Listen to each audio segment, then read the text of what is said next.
మధ్యన విజయ్‌కి సంబంధించినటువంటి సినిమా ఒకటి తమిళ్ సినిమా డబ్బింగ్‌ది ఉంటది. అందులో డాక్టర్ పోర్షన్ ఏస్తాడు అతను.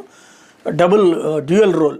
అందులో లుంగీ కట్టుకొని వెళ్తాడు ఇంటర్నేషనల్ అవార్డు తీసుకోవడానికి విదేశాలకి. అమెరికాకి వెళ్తే లుంగీ కట్టుకొని ఉన్నాడని చెప్పేసి వాళ్ళు అవమానిస్తారు. ఆ టైంలో వాళ్ళు అతన్ని బాగా అవమానిస్తూ ఉన్న సందర్భంలో పోలీసులు అకస్మాత్తుగా అక్కడ ఒక అమ్మాయి ఏదో తింటూ గొంతుకు అడ్డం పడిపోయి పడిపోతుంది. ఇతను పోలీసులను కూడా పట్టించుకోకుండా వెళ్ళి అమ్మాయిని ఓ చిన్న బ్లేడుతో అట్లాగే ఓ చిన్న స్ట్రాతో ఆ అడ్డం పడ్డటువంటి దాన్ని బయటికి తీస్తాడు. తర్వాత అతను డాక్టర్ అన్నటువంటి విషయం అందరికీ అర్థమవుతుంది. ఇది సినిమాల్లో జరిగేటటువంటి. నిజ జీవితంలో ఇట్లాంటిది సాధ్యం అంటే ఈ డాక్టర్ గారు సాధ్యం చేశారు. ఆయనకి హ్యాట్స్ ఆఫ్ చెప్పాలి. రైల్లో వెళ్తున్న గర్భిణికి అకస్మాత్తుగా పురిటి నొప్పులు రావడంతో ఓ యువ ఆర్మీ వైద్యుడు అందుబాటులో ఉన్న హెయిర్ క్లిప్ ప్యాకెట్ కత్తి సాయంతో రైల్వే ప్లాట్ఫామ్ మీద ఆమెకు